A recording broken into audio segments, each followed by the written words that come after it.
What's up? What's up? What's up, y'all? Come on in, come on in, come on in. Happy Tuesday to you. I hope everyone is having a great Tuesday. I can't talk too much about the Olympics because I have not been home all day. So, other than what I may have caught here or there, I really don't know too much going on. Let's get ready to get into it. When we get done here, we are going to head over to El Teddy's house. He is going to be starting his new series, his political panel that will be happening, I believe, once a week on Tuesdays with cams and rotating guests. Okay, so we're going to head over there when we get done here.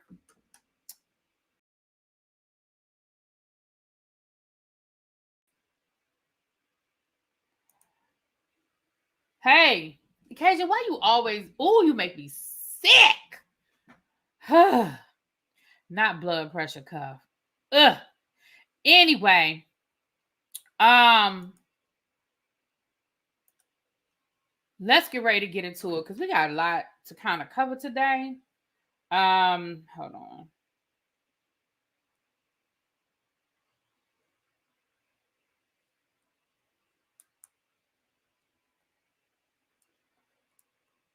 Okay.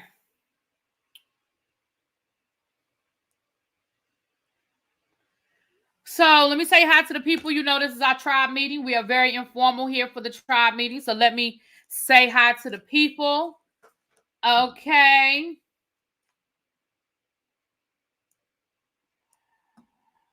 Cajun, of course. Hey, Des Hop. Hey, Rainbow. What's going on? Tanya. Really be how you gonna make me choose between watching you or my husband? He goes live at 7. Oh, I didn't know that Busy was going live at 7. Well, listen, I definitely understand that you have to support the family, honey. So do what you have to do, honey. What's up, Vintage Volvo Taurus?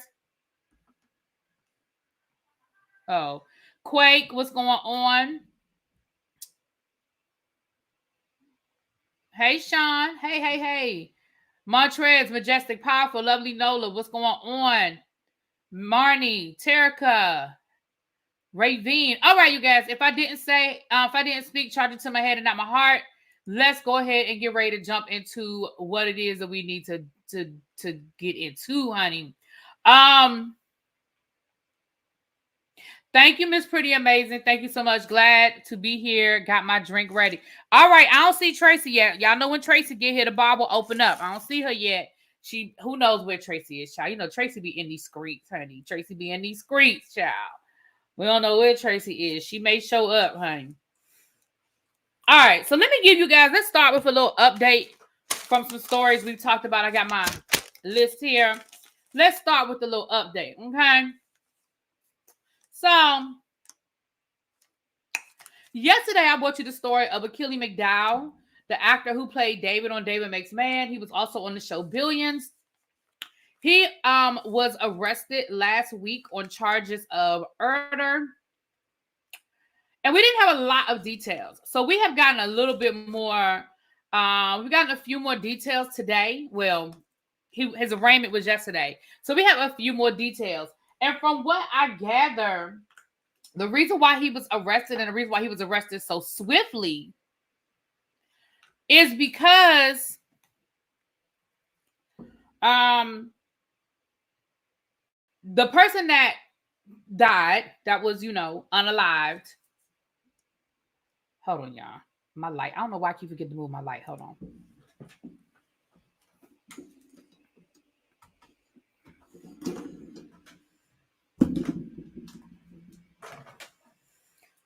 Okay.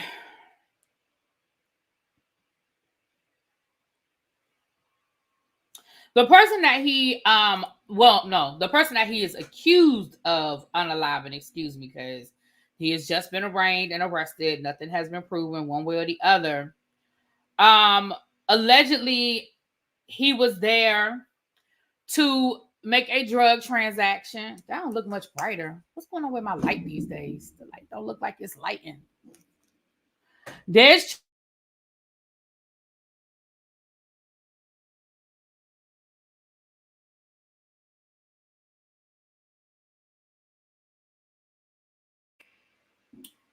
so they said that allegedly he was there the guy that was unalived, he was there to make a drug transaction. And what they said was the police are alleging that the reason why they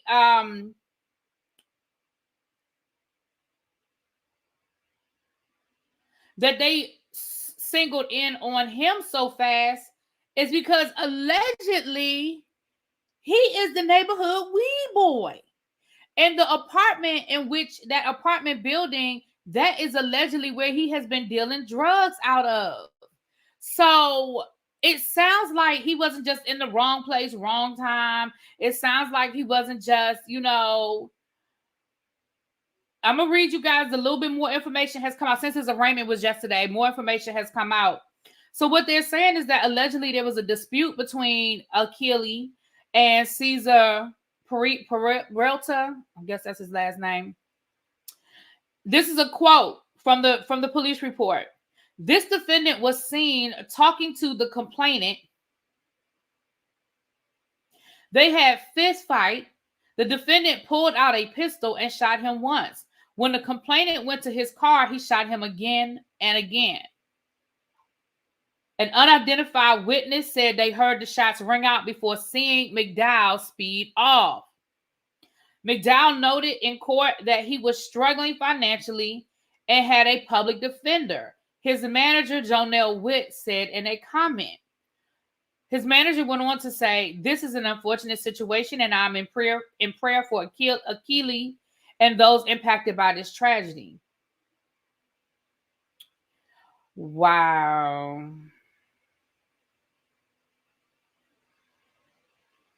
Wow. So it sounds like, well, no, he literally just had a movie come out this year. But see, again, and when I say we, I'm talking about all of us, because I do it too, because I think yesterday, I even said it yesterday. We've got to stop thinking that just because these people are on TV, that they have money. And I say we have to stop automatically saying, oh, well, just because we see them on our TV or on our movie screens that they have money. Also, we're not going to forget that we had a whole writer's strike that shut Hollywood down. If you were living paycheck to paycheck, you were broke, just like any other job. If you were living from paycheck to paycheck. I do find it interesting, though, he said he was struggling financially. Baby, you were struggling that bad that you had to be out here selling weed? Because he did have, let me go back to the article. It says here that though his breakout role was in the coming of age drama, David Makes Man, McDow also appeared in projects like Billions, The Astronaut Wives Club, and most recently 2024's The Water Boys, which he promoted in a joint Instagram post one day after the murder. So he literally has a movie coming out like in real time. And again, no, he's not Denzel. He's not commanding millions of dollars, but you still making more than the average person is making, especially the average person your age. I just think it's sad. I mean, and just because this is what the police allege does not mean that this is what happened, but I'm only telling you what happened, what's in the police report. It's sad. It's sad. And I hate to say it because I really liked him. And like I said, I know that El Teddy had actually talked to his parents. I know El Teddy had actually, had talked to him a few times. And it really seemed like between his parents and him, he had a really good head on his shoulders. It's sad. And I'm sorry to hear it. I'm really, really sorry to hear it. Again, I'll just pray for the best. Unfortunately, somebody did lose their life, regardless of why that man was there. He wasn't there to die. Okay, so he was there to buy some, illegal substances. He wasn't there to die. So whatever happened, and certainly a bag of weed ain't worth somebody's life either. I don't care if he was there to buy weight. A bag of weed ain't worth nobody's life. Okay. No, Cajun, you are such a troll. Anyway. All right, so I wanted to do that. Also, Simone Biles and her former teammate, Michaela.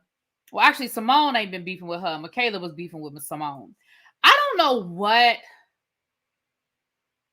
we talked about this last week when Michaela made the comment that this team was lazy. This USA Olympic team, women's gymnastics team was lazy, and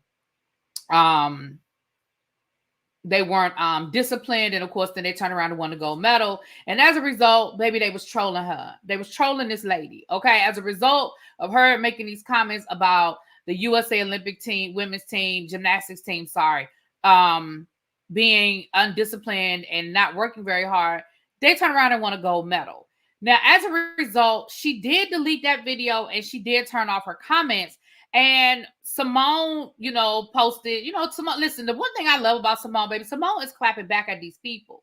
She is not allowing people to get away with making little smart comments about her. She is letting you know, hey, T-Lounge Boo.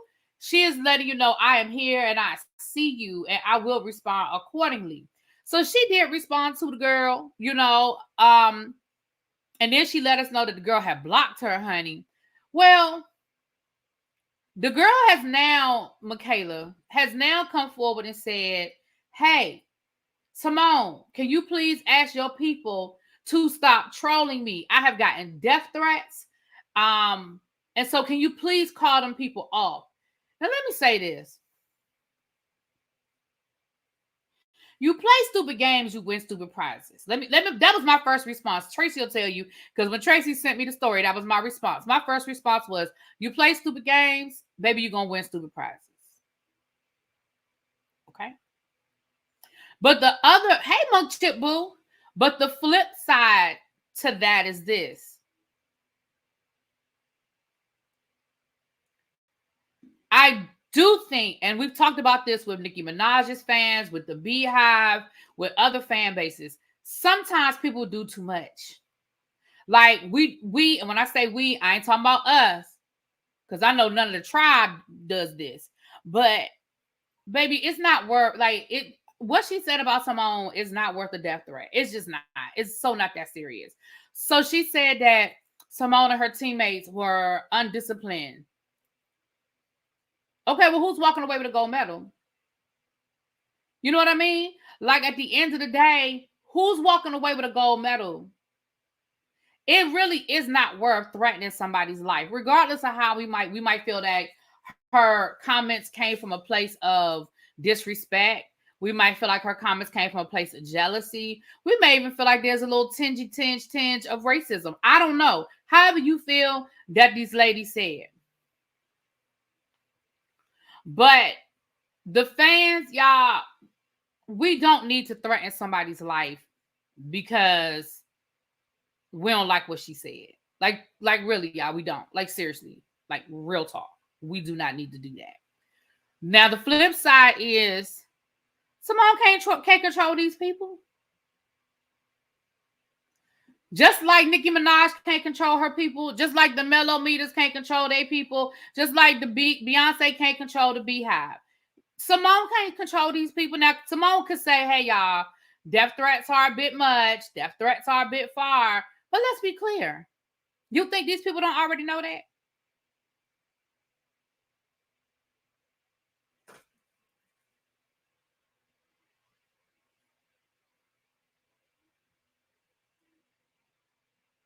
Because I bet you it's not coming from the kids.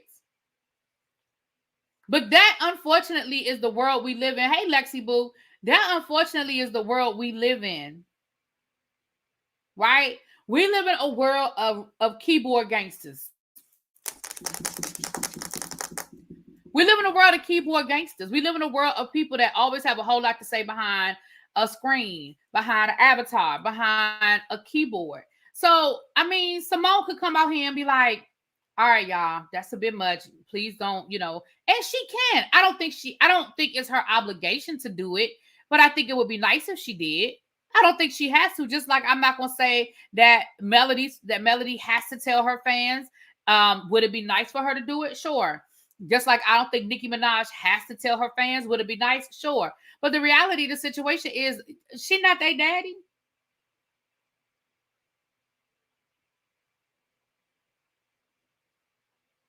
I feel like giving somebody the people's elbow after that Waltz speech. He has that knuck if you buck energy, and I love it. Yeah, I gotta do some research on Waltz. I don't know. I mean, I know who he is. I don't know a whole lot about him. Right. Simone has been out here living her best life, minding her good business. Like, child. When Simone get done at the Olympics, she probably on a plane now headed home, right? If she ain't already home. She gonna announce her retirement in a couple of days, and she gonna have a baby by this time next year. That's my prediction. That's my prediction, is that she gonna announce her retirement. I told y'all that the other day. She gonna announce her retirement, and she gonna have a baby by the end of by this time next year. It's gonna be a little Simone running around. That's just how I feel about it, because I think she's ready for the next chapter. I honestly think the only reason why she did come back was because of what happened in Tokyo. I think had she won her gold medals and did her best, situation in Tokyo, I think she will move on. Okay. Waltz is the truth. I feel like Obama and Biden days, they ready. Okay. Simone doesn't owe Michaela anything, and Michaela shouldn't have started. I agree back, because Michaela, girl, you did come from Simone first. Simone was really not bothering you. And honestly, from my understanding, she was doing an article. She was giving her commentary on something that didn't have nothing to do with that. Okay. I think she might do one event in LA just because it's home. I think she's done. You think that's 4 more years from now? I think she's good. Now, do I fully expect her to be? She'll probably carry the torch. I expect her to be there. I expect her to be fully 100% present. And, I expect her to be fully present. But I don't expect that. But I could be wrong, because, child, I don't know everything. Okay. So that's that. So those are the little updates. Now let's get into some stuff that happened today. Y'all are already talking about it. So Kamala Harris has announced her running mate. And let's be clear, the majority of us, we didn't see this man coming. Okay? We named 5,000 other people. We did not see this man coming. But I think I like him. Mr. Waltz, come to the front, sir. I like him. He's coming out of Minnesota, right? We hadn't really had anybody on this level. We haven't had anything on this level of a political figure since Walter Mondale. Most of y'all probably don't even remember who was Walter Mondale. Was from Minnesota, wasn't he? Shit, I gotta double check myself. Who was from Minnesota? Wasn't Walter Mondale from Minnesota? Y'all can't hear me? Somebody said the sound is bad. Y'all can't hear me?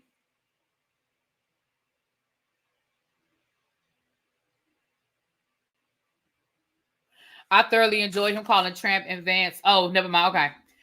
They were saying that Michaela has a habit of saying some racially discouraging things, even back in the 2020 Olympics. Okay, thank you, El Teddy. I thought I had Mondale right. Mondale was from Minnesota. Because, baby, when he ran against Ronald Reagan, I still remember that the only state he won was his home state of Minnesota, and he won Washington, D.C. Because, listen, D.C. going to always go for the Democrat. That's it. That's all. You safe in D.C. if you're a Democrat. You safe in D.C. You said Cam saw him coming. Well, Cam's is from Minnesota, so Cam's don't count. Cam's don't count. He's from Minnesota. But I'm looking forward to hearing, learning more about him and hearing El Teddy and Cam's break down their commentary today about it. Because I don't know a lot about him. I'm being honest. I'm being fair. I know his name did come up a few times, but I don't know a lot about him. But so far, I like what I know. I like what I see. And I would love, I don't know if we're going to do it at this point, but I would love to see a VP debate between him and JD Vance. Baby, I feel like he would eat that man up and spit him out. Okay. I feel like he would eat him up and spit him out, honey. Walt started the weird title for MAGA, and MAGA is big mad about it. Child, let them be mad. They want to be mad. They stay mad. Child. He's a former teacher. Oh, well, I definitely love him. I know El Teddy and I talked a little bit about him earlier, and he's very pro public education. I do know that. And we'll probably talk more about it from that aspect on the teacher project. We'll probably get into that. All I hear is she isn't black. Why does it matter? Exactly. Because once again, Amber, it goes back to Donald Trump thinking that us black voters don't have a mind. And that we're the lowest common denominator. So he thinks, well, if we keep telling y'all she's not black, you won't vote for her. Instead of thinking, well, even if she's not black, we're going to vote for who we think is the best candidate. It's the whole, if I put out a pair of sneakers, the black people will vote for me. You know what I'm saying? Like, we know that Trump just, and the Republican Party to a certain extent, but certainly Trump, they really just feel like that, you know? Trump is losing it on true social. Child, Trump is tripping. I saw a couple of, he is losing it on social media altogether, child. He is losing it. So there's that. Okay, there's that. But again, we'll get more information, and we'll continue to talk like it. Continue to talk about it. Moving the goalposts. Right. I mean, but again, they think we're stupid. They think, oh, that's just like that time when, damn, I can't remember his name. El Teddy, you know who I'm talking about.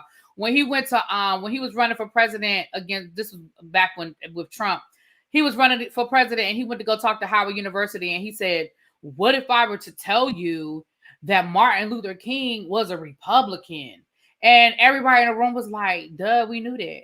Like, that doesn't mean that we're just going to vote Republican because Martin Luther King was a Republican. Like, I'm sorry. Do you not realize that you're talking to a room full of scholars, a room full of college educated kids, a room full of people who think for themselves? Who gives a fuck that Martin Luther King was a Republican? Like, I'm sorry, not sorry. The hell? But, they think we're stupid. They think that that's just how little they think of us. People say that the Democratic Party always takes our vote for granted. And to a certain extent, I don't disagree with you. But the Republicans think that they can, that our vote is irrelevant and that we're just so stupid. I've been seeing a lot of great things about Waltz. He reminds me of the country white folk that keeps themselves and doesn't like to cause unnecessary drama. Okay.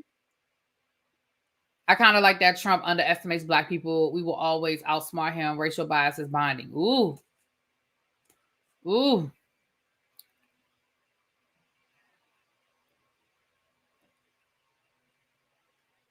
Isn't VP Harris' husband Jewish? Yeah, he's Jewish. I don't know what that's about. I think y'all are having a conversation in the chat about that. Okay, I'm going to stay out the chat. That ain't my business. All right.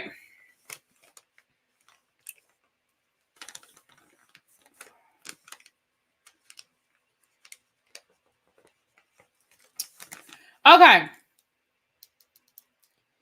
Tasha K, we will have a complete breakdown of Waltz on the new show. I know I told him that already, El Teddy. But in case y'all didn't hear me say it, El Teddy just said it in the chat. I love the speeches tonight. I caught part of it when I was in the car on my way home. I started my live, so I didn't catch all of it. But I'm sure I'll catch the replay.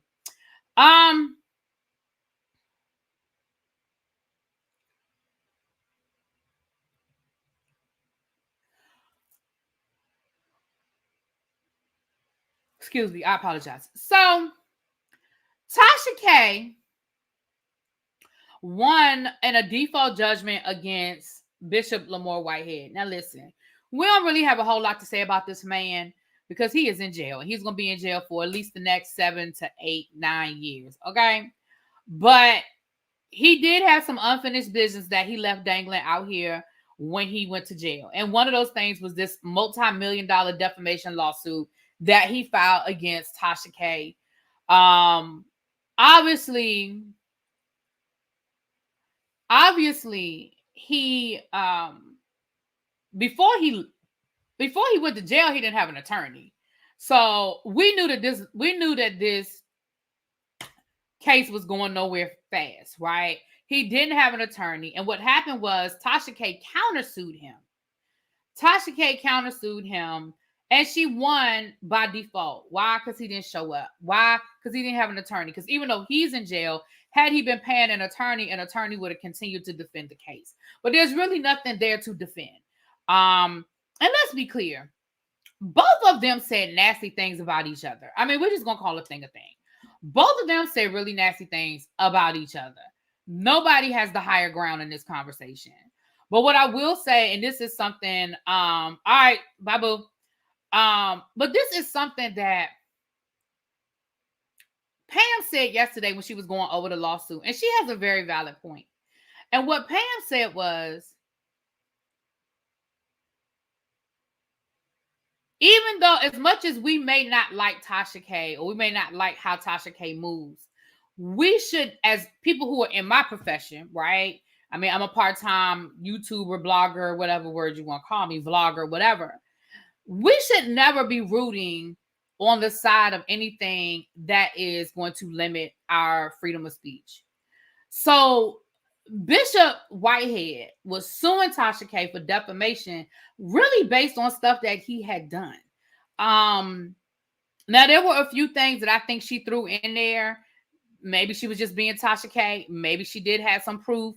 Like some things that allegedly he was running scams back in the day with Foxy Brown. But I find it interesting that, because, you know, Whitehead and Foxy Brown are cousins. They're related or something. And Tasha K did throw something in there about them running crimes together. What I found to be very telling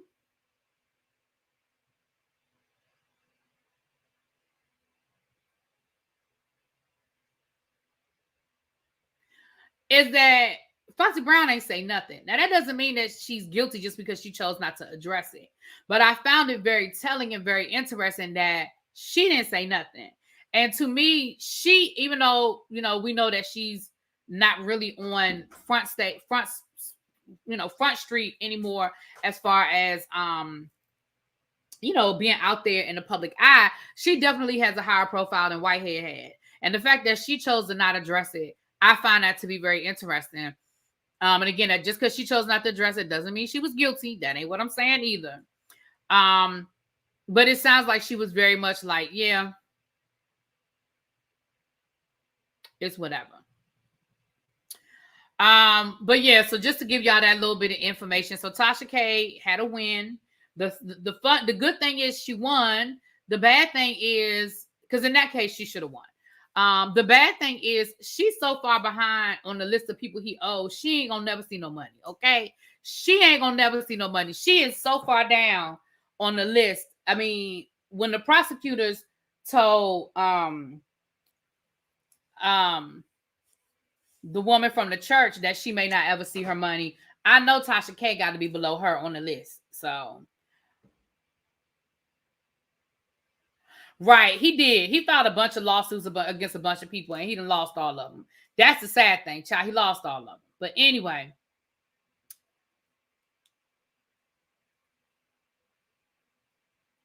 Yeah. So I just thought I would bring y'all that update, child. I thought I would bring y'all that. All right. We almost done.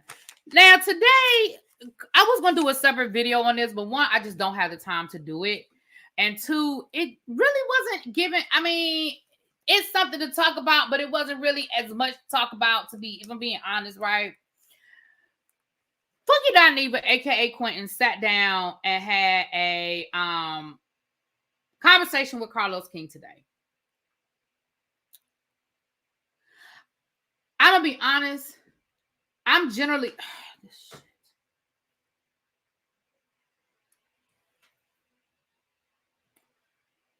y'all.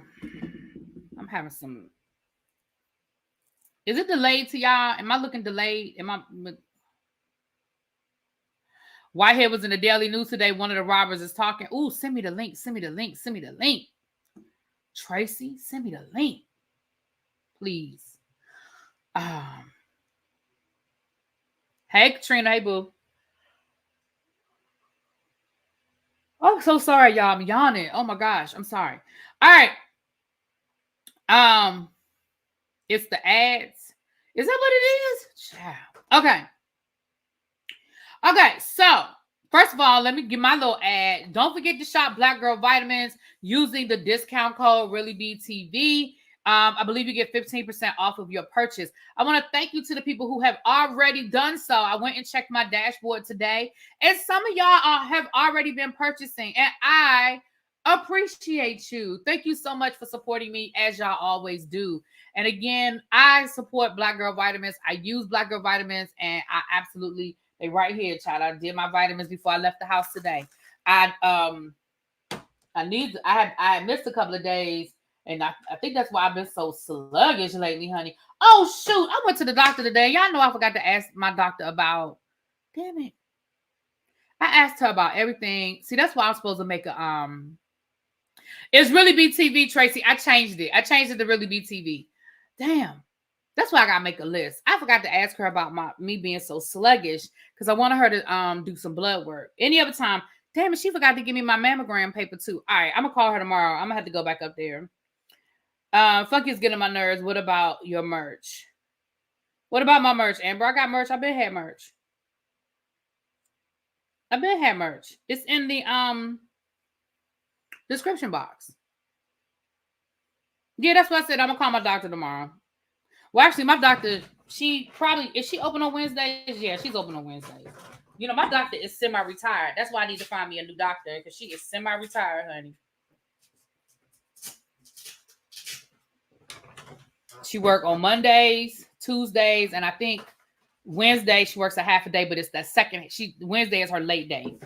Wednesday is the day that she stays late for people, like during the school year, like, you know, so people can come after work. Let me tell y'all something funny. Quick interlude before we get into this Fucky Diva story. So me, my mother, my father, my cousin, my grandmother, my aunt, we all go to the same daggone doctor. That's a whole nother story.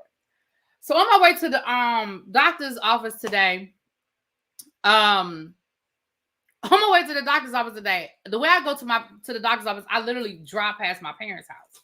And I was gonna stop by there if I had time, but baby, I was running late. I didn't have time. So as I was driving past, I noticed my mother's car wasn't there. My dad's car was there, but my mother's car wasn't there. I said, "Oh, she out somewhere. I wonder where she is." Child, while I walk in the doctor's office, my mom was sitting in the waiting room. We both had doctor's appointments today. So let me get into this Fucky Diva story. Now, thank you, Tracy. I'm gonna look at that in a second. Now I'm gonna be honest with you guys and tell y'all this.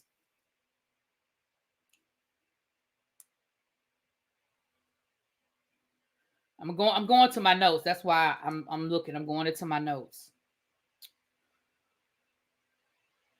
So first, Fucky Diva talked about his childhood. His father was very present in his life. He said he actually lived with his father and his stepmother. He went to private school until the 3rd grade, and then he went to public school. He said that his father actually accepted his sexuality a lot easier than his mother did. He said his mother was very angry with him, and his mother, you know, it took her a few years to come around to it, but he really didn't come out to his parents until he was an adult.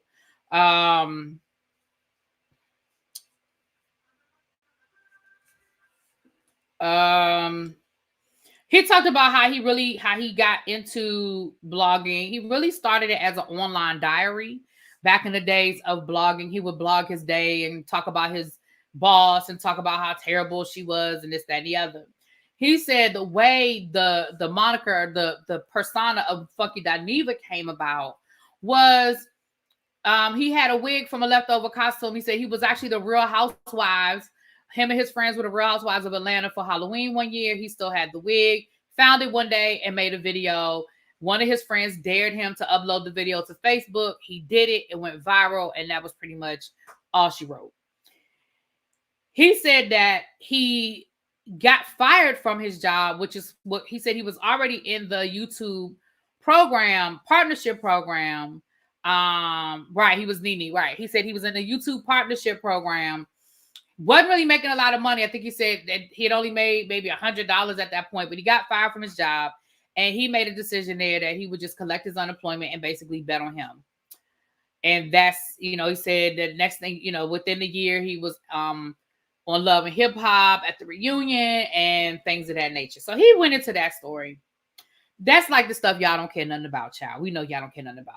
But Love and Hip Hop and Real Housewives of Atlanta are really the shows that put him on the map. We know that. If you follow his career, we know that. What y'all care about is the TGIF stuff. And I'm going to be honest with y'all. Honestly, his story has not changed about why he left TGIF and what it was all about. Ultimately, though, he said that him leaving the show came down to they were fighting over $250 and benefits. He said that he was willing, and I believe T.S. Madison told this. When T.S. Madison was talking about her not doing TGIF, she said this. She said they didn't even want to give him health insurance because he said that they did the 6-month contract, and when it was time to renegotiate, he was trying to renegotiate for more money. And basically, he was willing to settle. He was willing to settle and make the same amount of money if they would get him health insurance. And they refused to do it. And so he walked. Carlos asked him about the infighting. He said when he was there, honestly, there really wasn't a lot of infighting. He said a lot of stuff happened after he left. Now, I have a little more insight into what sort of happened after he left. But he said when he was there, none of them liked the producers. None of them liked production. They sort of all bonded on the fact that they didn't like production. And he said there was a little rift between Al and Claudia because Al had made some comments to Nene Leakes about Claudia. Claudia found out about it, but you know, he said, I really thought we had smoothed that over. He said, but maybe it hadn't been as smoothed over as I thought it was, but I really thought we had resolved that issue. When he said after bringing up T.S. Madison, she switched back to talking about Funky, not Madison. She didn't misgender. What are you talking about? Who said I misgendered? Who said I misgendered? You talking about me?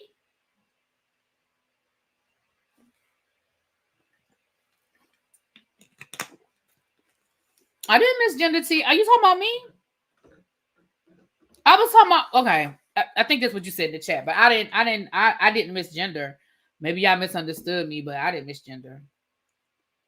Oh, thank you, Cajun. No, I didn't misgender TS. No, man. I would never do that.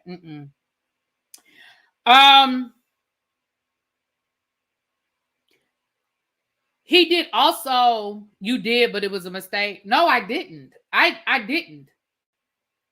Like Cajun said, I was going back and forth between T.S. Madison and Funky Diva. I would never misgender T.S. Madison.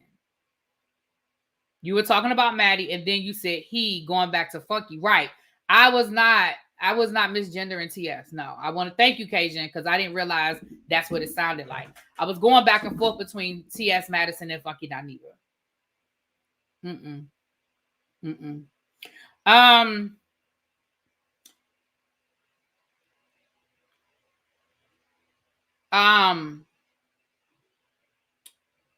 But he did confirm some rumors that we heard. He confirmed that the job was offered to T.S. Madison before Armand. He also confirmed that the money wasn't right, and also T.S.'s schedule really didn't permit it. But I honestly feel like if the money was right, T.S. could have made her schedule work to a certain extent. Because again, you don't have to be in the studio. She can work from anywhere. You know what I mean? But I think that it was a combination of the two, which I'd heard that before it even came public. Now, as far as this production thing, I agree. Really be supportive. Okay. I thank you, Karebu. And thank you, Candace, baby. I agree that,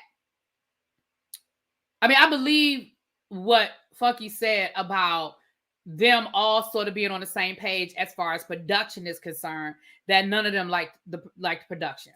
From my understanding, a new production team came in after he left. And that is where some of the rift came in, because there was a shift in loyalty as far as this new production team. So that makes sense as well. Funky said that he supported Armand, and he endorsed Armand getting the job. He said that he actually sat down with Armand and gave him everything. He said, I gave him the official employee handbook and the unofficial employee handbook, right? I told him all the things to do and not to do. And then I gave him the unofficial, hey, Don't use this bathroom at the end of the hall because that's where, you know, people go to funk it up. Don't go to lunch with so-and-so because they're going to tell all your business. Make sure that you get to the coffee pot before 7 o'clock because they ain't going to change the coffee grinds and you're going to be drinking old coffee. Like, he gave him the official and he gave them the unofficial. And he said that he feels like Armand, because Carlos asked him who's next, like who's the next person to come up, and he shouted out Bondi Blue, and Kempire's name came up, and of course DJ Richie Sky came up, and Mims, our boo Mims came up, right? But he said that Armand needs to mature. Armand needs to grow up. And I'm going to be honest with you. I have said the same thing. I think Armand Wiggins is very talented in his bubble.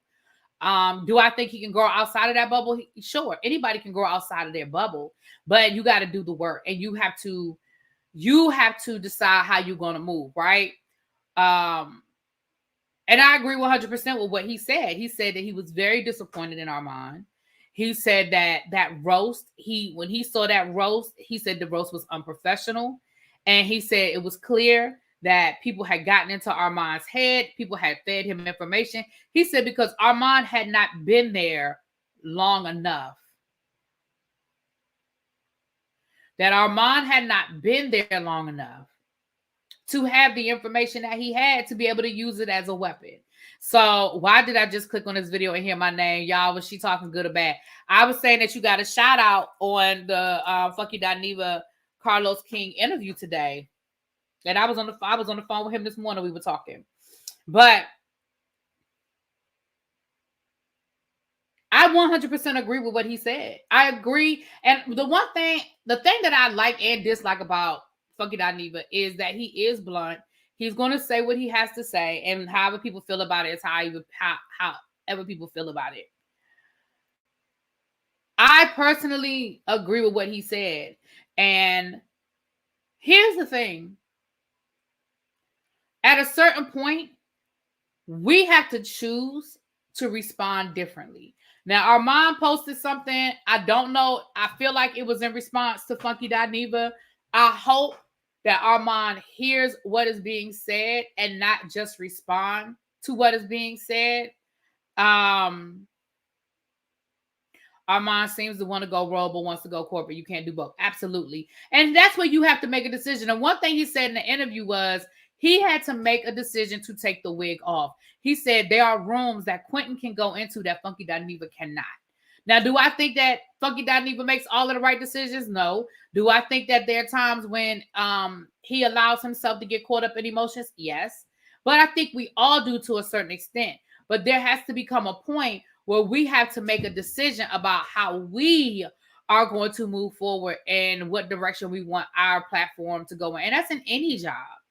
That's in any job. There's not one job where even when you work for yourself, because in these YouTube spaces, to a certain extent, you work for yourself. But if you're trying to move into a different space and you're trying to move into a different environment or what have you, there's a way in which you have to move. And I think that Armand has to learn that. I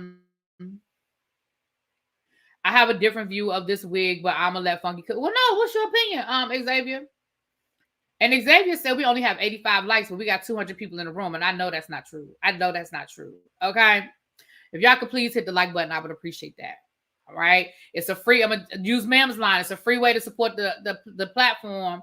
Okay, it is free 99 to hit that like button, and I appreciate y'all.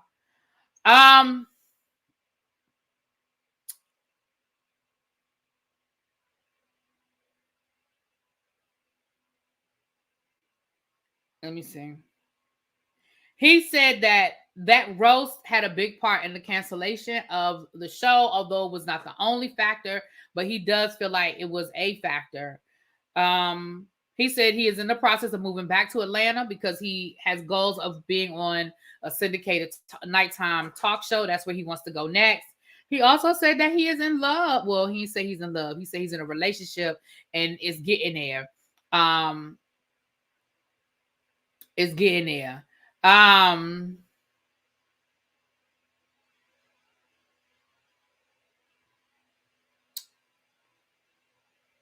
And he said he's already signed his lease. He said he's moving in September. He said he already got his keys, honey.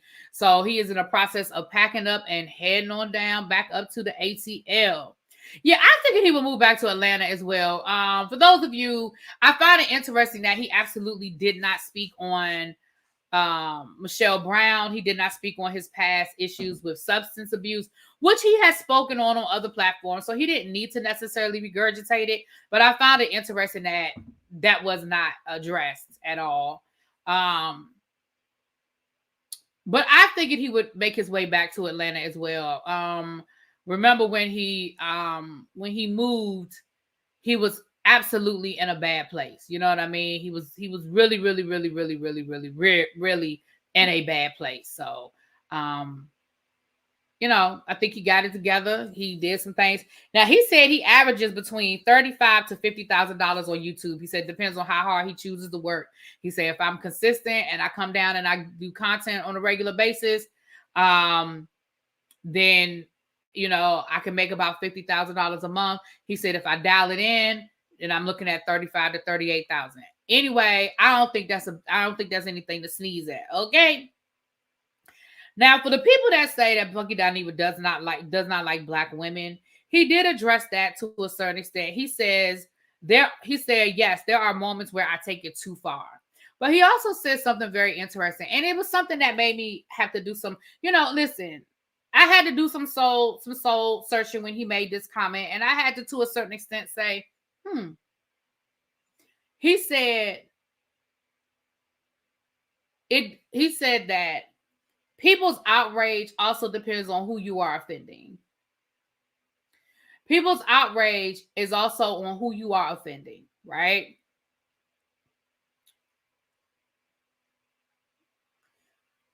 He said he wanted the Chloe Bailey thing specifically. I don't know if it was he said TS told him this or what, but he said that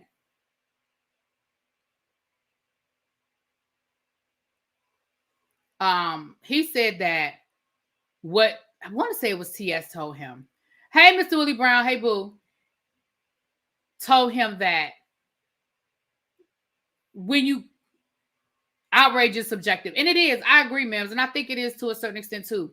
People were so outraged when he came for Chloe because she's unproblematic. And she's also a fan fave, right? Chloe don't bother nobody. People like Chloe. Chloe's connected to Beyonce, right?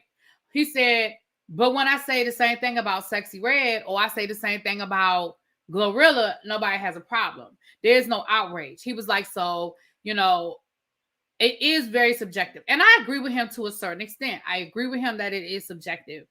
And again, I had to say it too, but I also feel like there are things he says that are just, and again, sometimes what he says is on point, but the way he says it,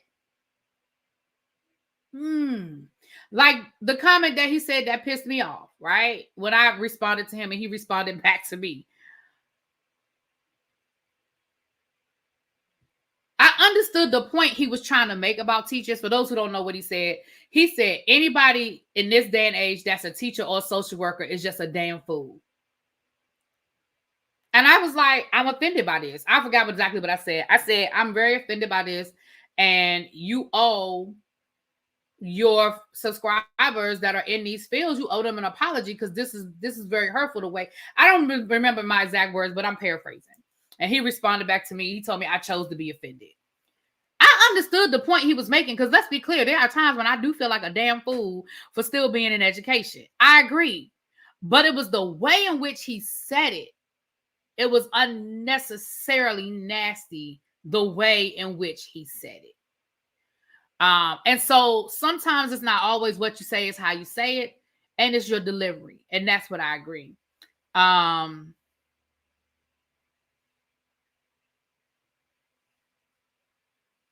It's one thing to slap the bully. It's another thing to slap the nerd who sticks to himself. Right.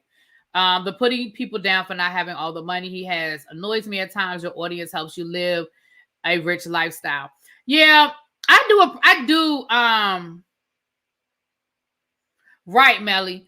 And the fact that he said at one point he thought about being a teacher. I I do feel like after Fucky went after Chloe unprovoked, I believe someone in Chloe's camp reached out to Fox. Oh, I agree too. I believe that as well. But I also think that there's a part of Fucky Diva that is a shock jock, and that's what he's looking for. He's looking for that moment. He wants that moment. He is a Howard Stern style. He is a Tasha K style. He said that, you know, you don't have to necessarily always agree with what Tasha K does or says, but there's a point where I think that he's looking for that moment. I do. I really think, because some stuff he says, it'd be like, all right, now, you have to know that that's offensive. I agree. There are career jobs that aren't lucrative, but people do them because it's their passion and we need them. Right. And to just be like, you're just a damn fool. I'm like, okay, so what if everybody just decided they weren't going to be a teacher no more? And again, I feel like I understood the point he was trying to make, but it just gets lost. It's just right. Exactly, Melly. And that's how I felt. So I'm not always that impressed with Carlos King's interviews, especially when he's interviewing people he's friends with. But I thought this was a decent one. I mean, if you're going to walk away thinking you're going to get all of his deepest, darkest secrets, it wasn't that kind of an interview. It wasn't that kind of party. A lot of what he said, if you follow him, you already knew the information. The Fox stuff, I feel like his story hasn't changed. To me, the most explosive part of that was his comments about Armand. You know what I mean? In my opinion. And Armand, you can either take the criticism in and take it for what it is, because I don't think that Fucky Diva was rude about it. I don't feel like he was disrespectful about it. You could choose to be mad, or you could choose to take it in and move on, you know, and move forward. You don't have to listen to anybody, but you can choose to take in what people are trying to tell you. Because I agree. I think that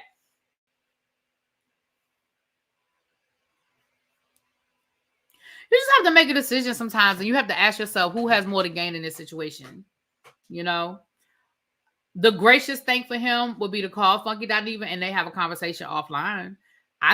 If it were me, that's how I would handle it. And if I didn't like what he said, I wouldn't do it on YouTube. I would call him and I would do it. But that's just me. That's just me. Right, Cajun, because he's not going to tell us his deepest, darkest secrets. It was something else he said that I did want to bring up, but I think I'm forgetting it now.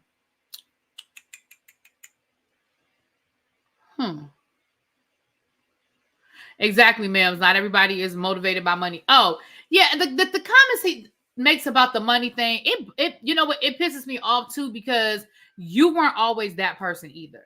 Like, you didn't. Child, these trolls on the internet be killing me. These just random text messages. I've been looking forward to meeting you, sir. Ma'am, sir, I don't know who you are. Delete, delete, delete. Okay. There were 11,000 people in the chat. I think this is one of Carlos's most watched live videos. I agree, Mims. I agree. And, you know, I think Fucky made some valid points about the numbers over at TGIF. And he admitted that he was being petty when he did his show at 8 o'clock, which we all knew. Like, it didn't take you don't have to be a rocket scientist to know that he did it. He did it to be petty, you know. Sometimes we don't all take the high road. But see, that's how you can be petty and not... that's how you can be petty, but not have to come down here and cuss people out. You know what I mean?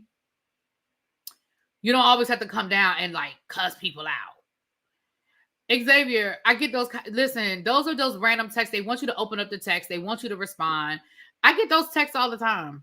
I get those texts like, hey, how are you? And I'll be like, I don't know. If the number is not in my phone, I don't know them. Like, that's just it. If your number is not programmed in my phone, then I don't know you. Then you need to introduce yourself when you text me. That's it. They are both problematic. I can agree to a certain extent. Like I said, y'all know that Fucky Diva is not always my most favorite person in the world.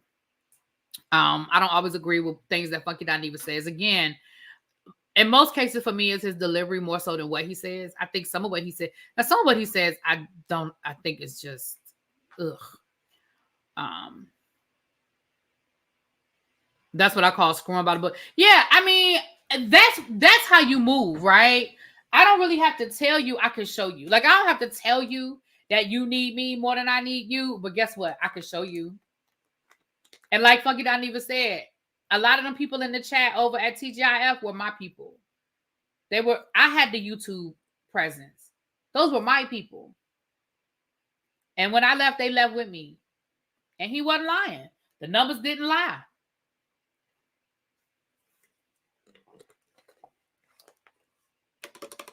So that was the interview. Now let's look at this article Tracy sent us about the Bishop Whitehead situation, honey. She said one of the robbers is talking.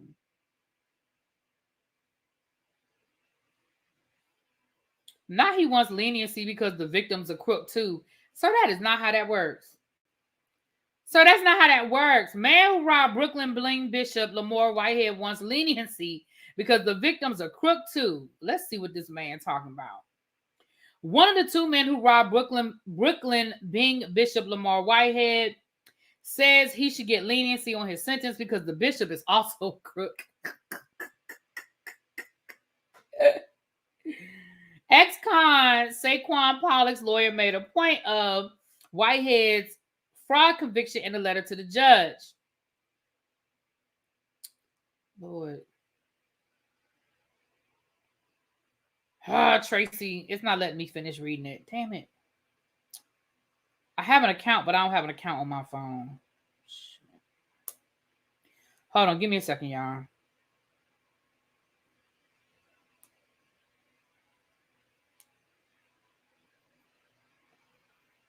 Let me see. Let me see.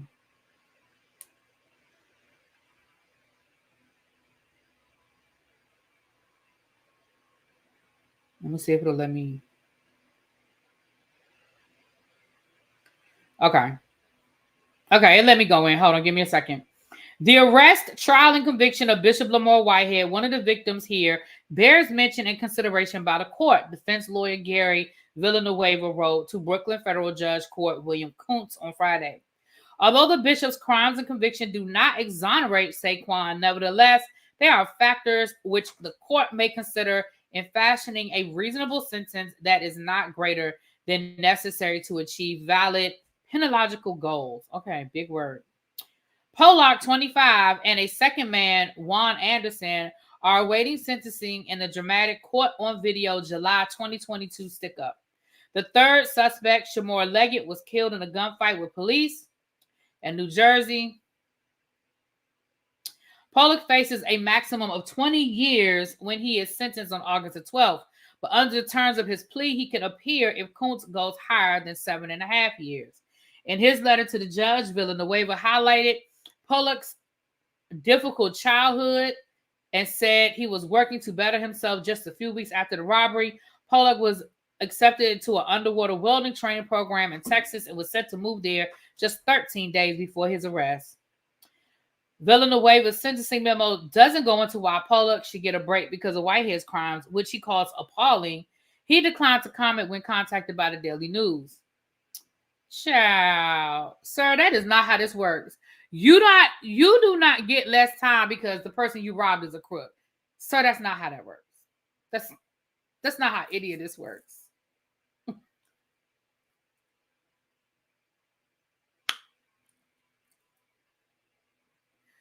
That is not how any of it. Child, the people, you really. Now, can I tell y'all the truth? I'm going to tell y'all the truth. And Pam used to laugh at me about this, y'all. I held on hope till the very end that the bishop had something to do with this robbery. I just knew that once they caught them robbers, they was going to start talking and that the bishop had something to do with this thing. I ain't gonna lie to y'all. I held on hope. I just knew the bishop had something to do with that. But it seems like he didn't, child, because if it ain't come out by now, I mean, I guess it ain't gonna never come out. Now, It's the one crime he did. Right. I mean, I ain't gonna, and Tracy used to, I mean, not Tracy, Pam used to laugh at me, y'all, because I held on hope, honey. I held on hope that man had something to do with that robbery. But if he did, baby, they holding on to it because they ain't said nothing. And at this point, they don't have nothing to lose. That man is locked up. Even if they were afraid of him, they don't have no reason to be afraid now. He is locked up. They won't let me out. But it looks like maybe he did. Now, I'm going to tell you what I do think. I do think they knew who that man was. I don't think it was random.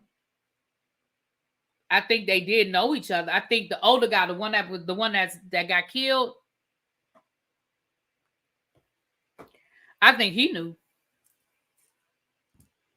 I think they knew each other. I do think that they knew each other. I still don't believe his hands are clean, and one gentleman is no longer with us to tell his story. He knew them folks. Yeah, that's how I think, little baby. I do think he knew them, and I think he knew the older guy. Remember how he ran down there when that older man got killed by the police down in New Jersey? Remember how he ran down there? I was like, what you going down there for? And he wanted to go in and see the room and stuff. What you looking for? I just felt like, did you go down there to see if you could find something? You want to see if that man left some evidence or something? You know what I mean? I do think it's more to the story, though. I ain't gonna tell y'all. I think it's more to the story. That's my opinion. But we probably ain't gonna never know. We probably ain't gonna never know. Maybe they were past crime buddies together, then they turned on Whitehead. I'll be honest, I think if the story was still there, I think that I think maybe they did some work for Whitehead. Because I'm going to just call a thing a thing. There's a lot of stuff that I couldn't say before that I can go ahead and say. Baby, there was so much stuff out there about Whitehead that the attorney that they chose not to go after. But let's be clear. If they had wasted resources and money going after everything out there about Whitehead, baby, Whitehead will probably be looking at about 30 more years. Whitehead has so much shit going on, y'all, as far as accusations of real estate fraud and all kinds of stuff. I really feel like they probably knew him. And like, I feel like maybe they did some work for him in the past. You know what I mean? Because let's be clear. They could, like he kept saying, they could have got me anywhere. They didn't have to do it at the church. I still go back to the fact that nobody else in that church was robbed. The voter fraud case, they only robbed him, his wife. That's it. They didn't take nothing from the rest of the people in that church. That was personal. If they just were randomly robbing a church, baby, they would have at least went through them women's purses and took the men's wallets. Like if it was really about them robbing the church, but somebody else would have got robbed. The fact that only him and his wife that was personal. And for it to be personal, that means that there was a personal relationship. That's my opinion. Maybe they would build the wood. Maybe they built the child. They probably were. Were they the ones building the wooden fire escape, honey? They were the ones building the wooden fire escape, honey. And the phone. What about the phone? I forgot about the phone. Oh, and it would have taken it. Right. It's just like literally it was three of y'all, and it was we've been clowning it, but the truth is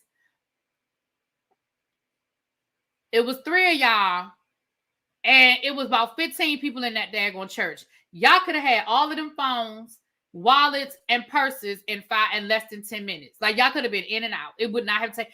They were not robbing a mega church. They were not robbing a congregation of 1,000 people. Okay, it was maybe 15, 20 people tops. 20 people tops. It was three of them with guns. They could have been in and out. The fact that they didn't even try to take nothing that belonged to anybody else tells me it was personal. Right, not even a collection money. Exactly. It just tells me it was personal. But again, we may never know. We may never know the details. Breaking news, not really to anyone with sense. Fuji's tour is canceled. Child, I don't even understand why they thought they was going to do it. They say that Janet Jackson is in negotiation for a Vegas residency. Didn't I tell y'all that? Didn't I tell y'all that I felt like this was her last tour and that she's gonna probably try to do another residency at Vegas? I hope she does. I probably wouldn't go. I ain't gonna say that. I might go. But I also heard that Beyonce is in talks that the Vegas residency thing is real. That there are talks, but I think it's gonna come down to money. It's gonna come down to money. No,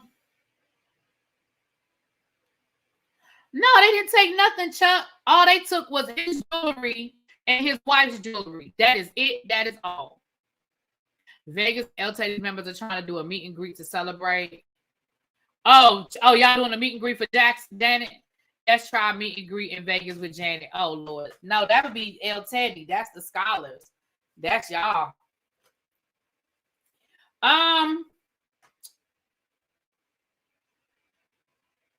I do have a few more stories. We'll talk about them tomorrow. Tomorrow when I get home, I'm going out tomorrow to get, it's announced at Resorts World. What's announced, Lexi? They already announced the Janet Jackson residency?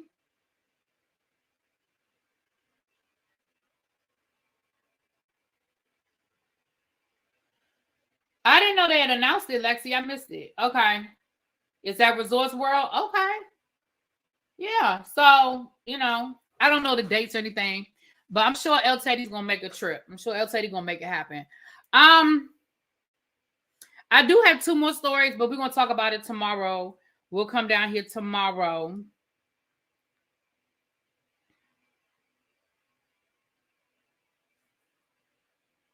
Hold on, y'all. Because y'all know my little birdie. You don't know my little birdie. Dropped some tea on me, so I got to share with y'all, honey. I got to share with y'all. My little birdie dropped some tea.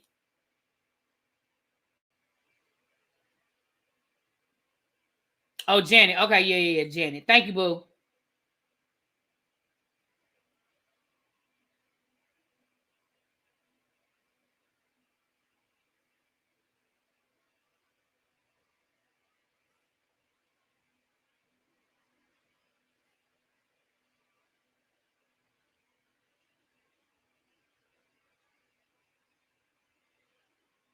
Okay, so tomorrow we'll be back. Like I said, I have a couple of stories to share with you guys tomorrow. My little Anna Scott and dropped some tea on me that I'm bringing to y'all. And with that being said, we're about to head over to El Teddy's house. El Teddy, he's supposed to be going live at 8. So we're about to head on over to El Teddy's house again. You don't have to move. If you want to go hear his breakdown of him and Cam's do their panel on, are you going to do a breakdown of the Kalani lawsuit? It seems like she, SZA, and Summer Walker are in a cult. Oh, now it's all three of them. You know what? I am going to talk about it. I was going to talk about it yesterday, and then I ran out of time. I'm going to talk about it today. I'm going to talk about it. I want to try to find the paperwork.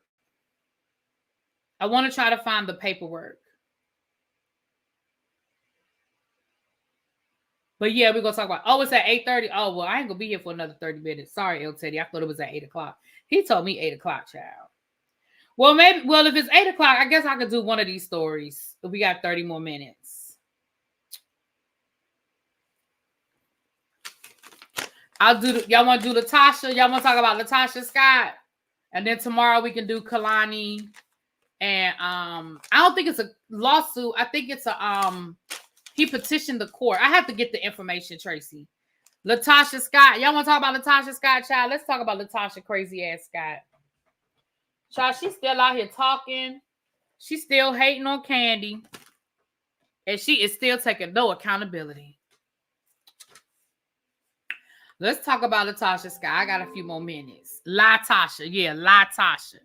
Shout out to Chef Don Don because he forwarded me this information. So we're going to listen to it.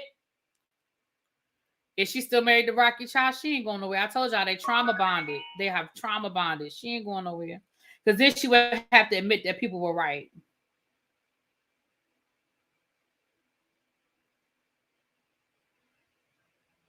Okay, so this is an interview she did. It's not 100% new, but this is the interview that she did. Hold on, let me check something.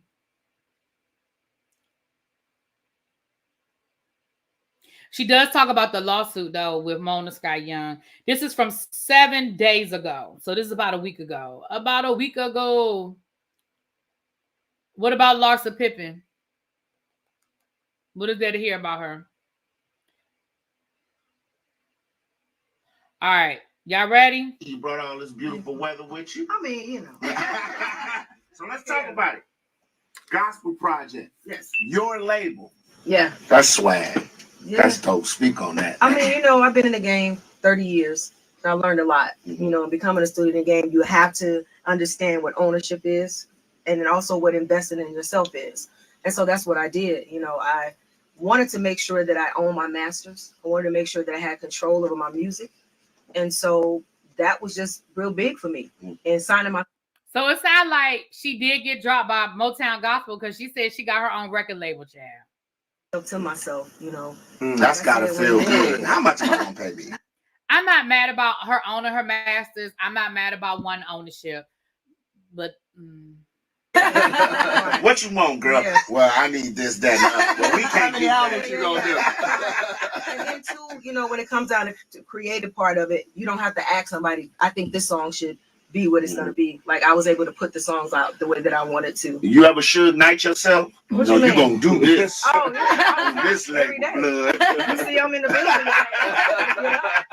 I be at that radio station. Yeah, that part.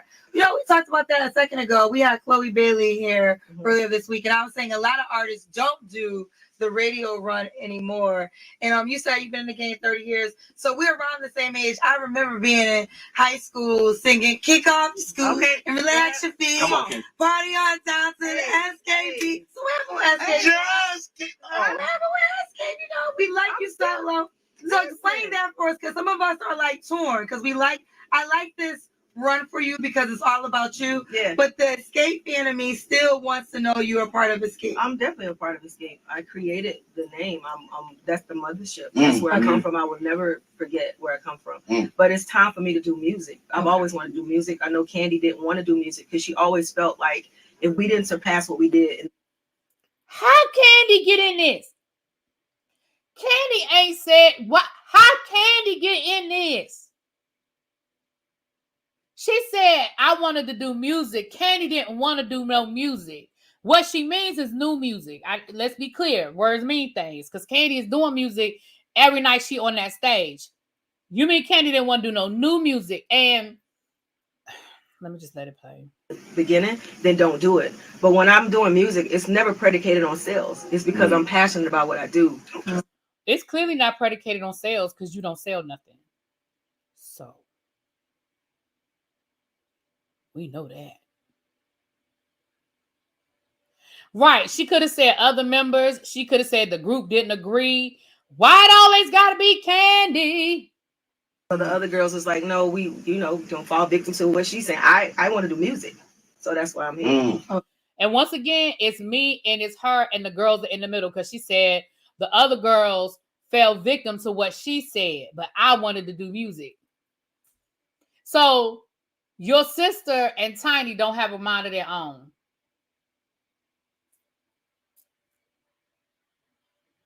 Yeah. Oh, you want to do new music? Yes. Gotcha. Yeah, I don't want to do the old songs over and over again. No. So, and I have something to say. So why gospel? What made you choose the gospel name? Well, I mean, you started secular. Yeah. Well, I actually started in the gospel world. That's where we're from. That's where I grew up. That's my inspiration. I grew up listening to the Clark sisters and so many beautiful people that came out in that time. And that's all I could listen. I was in church. Our religion was that. Yeah. So I brought that with me. If you listen to Living in Vain on the albums, it's because I brought a little bit of that with me when I went. But it's just part of who that's my roots. So I'm going back to my roots. This is what I love. Even when I sing with that type of conviction because of my faith. And so it's about the music to me. It's about going back to God. I've had so many conversations with him while filming and just in life. So, I have something to say when it comes down to the gospel part of it. Amen. Yeah. Amen. I'm actually happy you broke that down because I didn't think about it. Like when you guys are on tour, it's just your past records. So this is more about your passion of you are a singer, you want to create. So that to me helps me live with this separate. It's like parents, you know, like you have parents. Yes, But because what about when people have to go to college? You got to go out and do other things. Like you can't just be stagnant. I think sometimes we put that stigma on people, and that's kind of sad to think about it. But when God gives you a gift, it's not meant to just be like this. You should be able to kind of flourish and do something. Again, she's not understanding.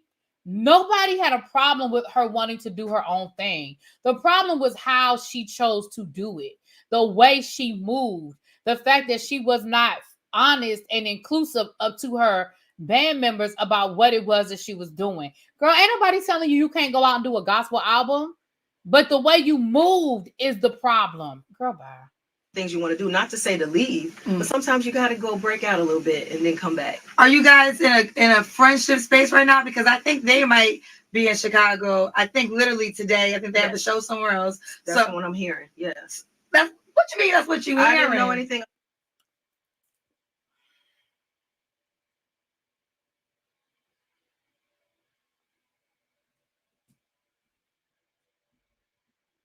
Girl.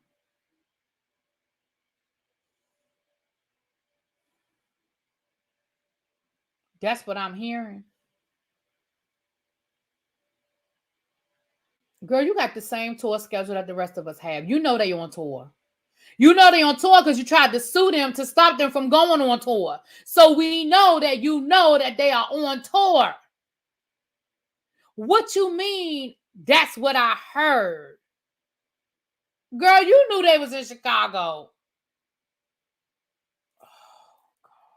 About the show. Somebody told me about the show. That's just my truth. So that's where it gets confused as a fan, because it's like, are y'all like, you're in town, they're in town, there's a show tonight, and you didn't know about it, so that means you won't appear. Y'all in the same city. Yeah. So are y'all talking? What are the conversations? Like, are y'all and let's just call a thing, y'all.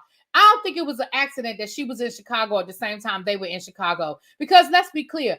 I promise you that them people down to that Chicago radio station, what is it, 107, Magic 107.5. Baby, they wasn't blowing you up to come and do an interview with them about an album ain't nobody heard of or going by. Who knew? Who knew that you got new music coming out? I mean, I know I'm not in all of the gospel music spaces, but girl, the Stellar Awards, was you at the Stellar Awards 2 weeks ago when they was filming it? Like, girl, how you end up in Chicago of all places? I don't think it was an accident, and you're not going to play in my face. There were 5 million other radio stations you could have went to. You went to the one in the same city? Girl.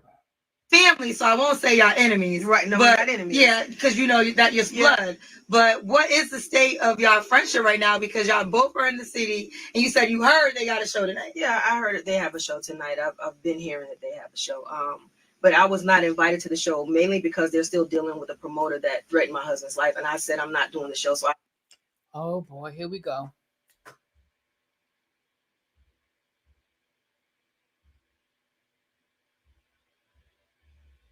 Child, she said they still dealing with the promoter that threatened her husband's life. Well, what about the fact that your husband was stealing their money?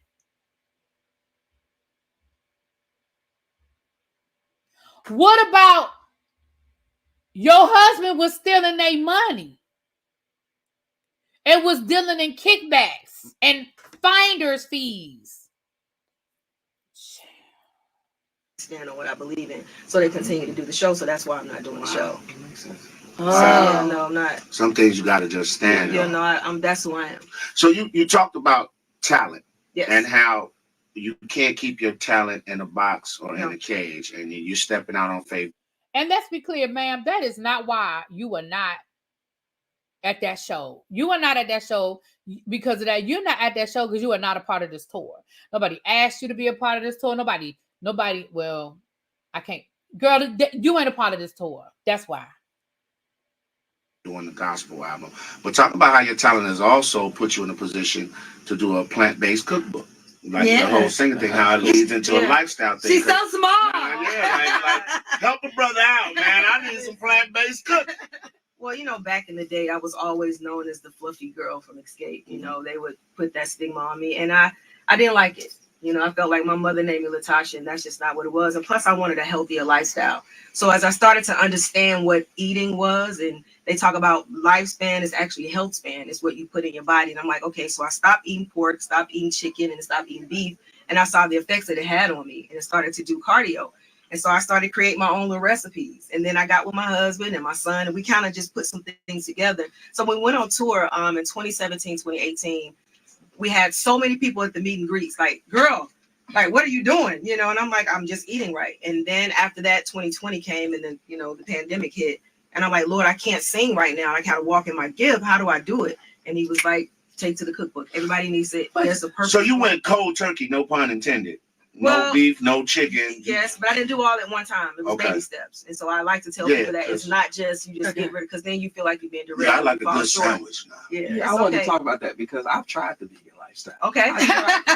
As a skinny brother, it was making my head look big. My neck got small. Oh, stop. And it might have been just because when I stopped eating meat, all I was doing was just eating the sides. Let's talk about the reality show. We were talking about a little bit off the air, but you had it was a show with Escape and SWV. Yes. And then, you know, we saw the whole conversation. I know you're probably tired of talking about it, the whole conversation of money being stolen. But the first question is, will you do another? Is there going to be a part 2 of this reality show? It's not going to be part 2 for me. You're not. No, I mean, when you come and you say 2 supergroups are going to be celebrated and it does not end that way, like you got everybody beefing on social media. The nerve of a black production company with Mona Me coming in and not celebrating black women. It's just tearing down. And the whole time, out of 7 women, I was being attacked every single day. So it's just that thing for me. Like when you say you're going to do something, we should be able to do it. And I think the fans have been slighted, you know, and shame on her, shame on the production. So you're not going to take responsibility for none of that. You're not going to take responsibility. First of all, you weren't the only one being beat up on. You did get the brunt of it. But we're not going to act like SWV and Escape didn't fall out. We're not going to act like Coco didn't take shots. Lily wasn't taking shots. Taj wasn't taking shots. Kandi, Tamika, like everybody was beefing. But you're not going to take responsibility for your part in this. You're not going to take responsibility for you and your sister's relationship. The fact that you were lying to your castmates, the fact that you weren't showing up, the fact that you weren't present, the fact that you were not available to the show and you weren't fair and honest about the show, the fact that you was lying to production the whole time because you was filming and doing this whole album behind your castmates' back, all the while you supposed to be like, girl. Like, let's not sit here and act like they woke up one day. Now, Mona is a messy, you know what? We know that. Mona is messy. But what we're not going to do is sit here and act like it was unprovoked. Mona edited what y'all gave her. Now, was it edited in a messy way? Maybe. But Mona edited what y'all gave her, ma'am. Girl. For doing that. We didn't get to a tour. We didn't get to music.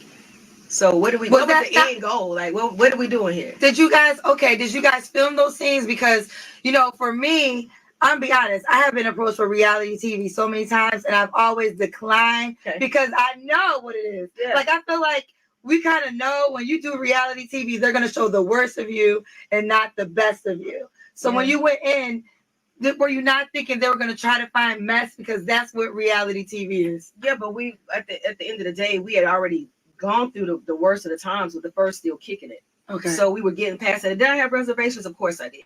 But when she started to say, hey, we're going to celebrate y'all going to do a tour. We're going to talk about how you do a show, how you got to do the wardrobe and the music. I'm like, that's beautiful. Because sometimes you do have banter back and forth with that. But when you come in and I'm being attacked every day and it never got to the music, it's like, what was this all about? And none of the things that happened until. Girl, what music? You refuse to even do. You refuse to halfway be around your group. What you mean the music? What music were you supposed to be doing? You were in the studio over at your place doing a gospel album. And everybody was disappointed that there was no tour. Hence the reason why they got together and they got it right and they did a tour. Everybody wanted to do the tour. The tour fell apart for a variety of reasons. That's why they did a tour this summer, ma'am. We started filming. None of the craziness. So it's like, was it set up? What do we do this for? So now, you know, you have families who have to heal. I was gonna say, because this is your sister in real life. Like we're enjoying you because of the music, but y'all got the same mama. Like, how has this affected? And just to break it down for those, I think people who are aware, the whole $30,000 situation of you getting her money, she didn't get her money. I know you talked about it before, but just for the people in Chicago who just didn't hear that explanation, what is your side to that story? Because she claims money went to you and I believe your husband, $30,000. I didn't take anything from my sister. I would never steal from her. Like I said before, a lot of the things that I saw was when it started to be filmed. I never heard of this. Me and my sister been together all this time. We've done shows, made millions of dollars together. When the cameras come on, this is what happens. And so we still haven't gotten clarity. When somebody accuses you of anything, why aren't you talking to me?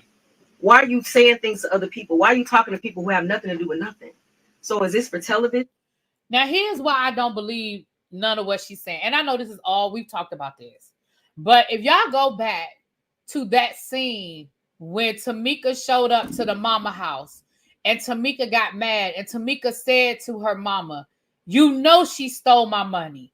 That lets you know that this was a conversation that had already been had. This conversation had already been addressed. When she turned to her mama and she was screaming at her mama and she was crying and she said, mama, you know she stole my money. That lets you know that this wasn't nothing new. And even when they go back and explain it, how Tiny's mama was the one that found the money and called all of the women and told them to file their paperwork, go to this website, do this and do that. And how Tiny's mother followed up with all of them women and said, did you get your money? Which is the reason why Tamika found out she didn't get her money to begin with, is because Tiny mama called her and said, girl, did you get your money? You're not going to sit here and tell me that Tamika ain't pick up the phone and call her sister and say, hey girl, hey, is there a check there for me? She said at the time they got kids in college and, you know, they needed the money. Stop playing. Like, you have really convinced yourself that this is the real story. Because I've heard her tell people that, oh, when the show is over, it's going to be done. No, because you now have created a situation that I have to go and do what I'm doing now. Right. I didn't do anything. It's animosity. So, and I get it. You know, people always talk about ratings and, you know, I love watching, you know, the drama. But at the end of the day, for what? Right. Like, and I understand sometimes the truth nobody wants to hear the truth when the lie is more entertaining. So entertain. That's not, my soul is not for sale. That's all I can say. Wow. It's not. Well, I do want to ask about your Made Girl Foundation. You know, I love how he comes back with it. Let's talk about something positive, man. It's really dope. The Made Girl Foundation. What made you want to start this? Just letting go. Okay. And like,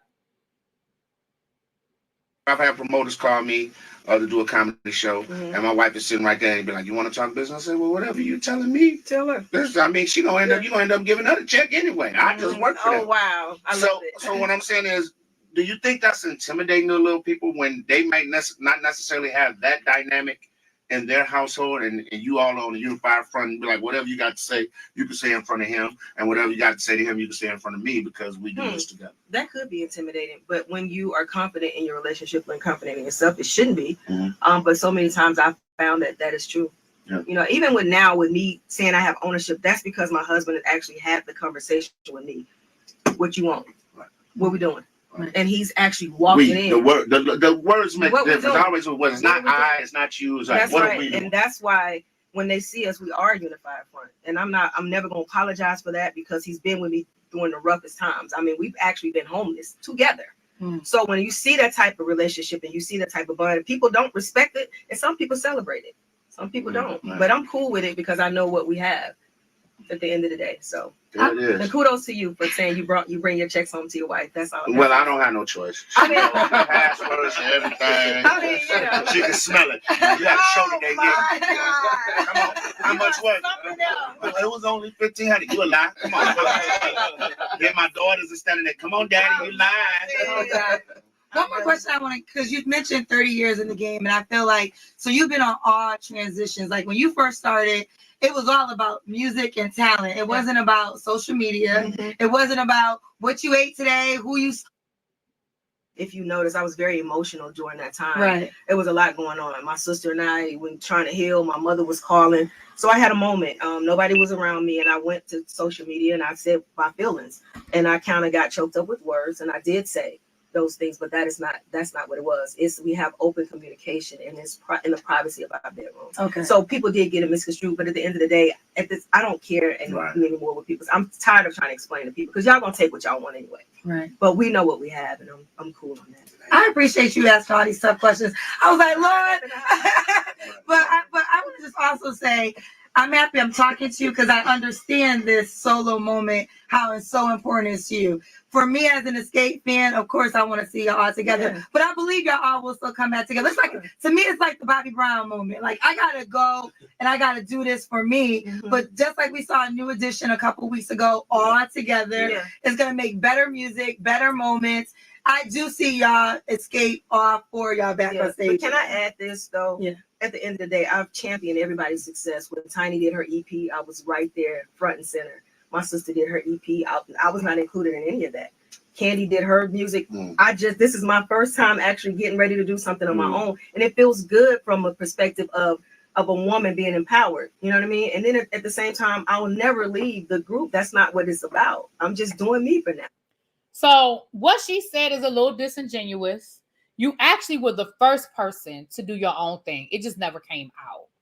Let's not act like, listen, you were the first person. You had a whole solo deal. You recorded a whole solo album. They just didn't put it out. You were the first person. It just didn't get released. That's it. So you're not going to show up tonight? I mean, on some like wrestling, like you just come out, you come out, Mr. Union, like WWE. You in Chicago, that would be so dope. Because I'm going to the show. Okay, that's good. And I would love to see, like, ladies and gentlemen, Miss Latasha Scott. And everybody going crazy, like, Escape. All right, that's pretty much what it is. Now listen, y'all.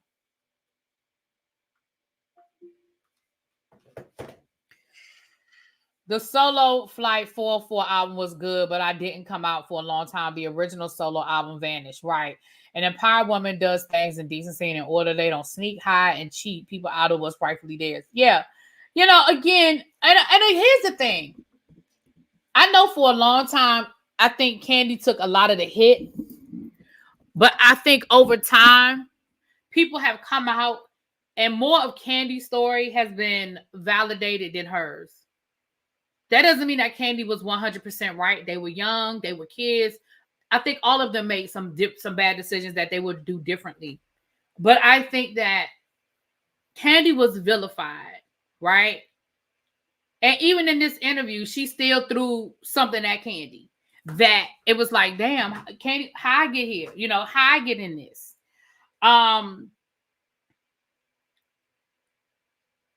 It's a sad person that can't take any accountability. It's a really, really sad person that cannot take any accountability. And she just can't. She just can't seem to do that. Child, I wish her the best in all her endeavors, child, because you're going to need it. You're going to need it. I think it's probably eating her up that the group has moved forward, that they've been able to do this tour without her. We know that she sent that cease and she wanted to try to stop the tour. But like Mona said, like Kandi said, I'm sure they went to the lawyers and they got everything covered. The fact that her and Tamika own that name jointly, she hates that Kandi became as successful as she wanted to be. Yeah, I mean, and it wasn't easy for Kandi. And again, Kandi, I don't agree with everything Kandi did, Ooh, sorry, y'all. Kandi made some decisions that are like, ooh, She did. She really thought that they couldn't do it without her. She thought she was the voice. And she does have a beautiful voice. But all of them women can sing. Now, I know people debate about the other voices. But, child, they filling up arenas. That's all I can say. Right, Chuck. God don't like ugly. Child, they filling up arenas. That's all I got. They filling up arenas, honey. All right. With that being said, child, we're going to head on over to El Teddy's house. It's 8:30.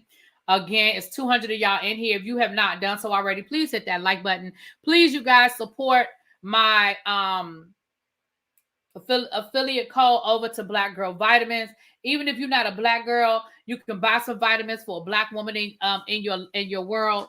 There, go to the website. It's something for everybody. They have collagen. They have sea moss pills. They have probiotics. They have B12. They have child. If you need it, they got it over there. So y'all go check it out. They have the ingredients are listed on the website so you can know what it is. And child, Cajun, I ain't doing this with you. And with that, I will see you guys later. I'll probably see you over at El Teddy's house. Okay? Mwah. Peace.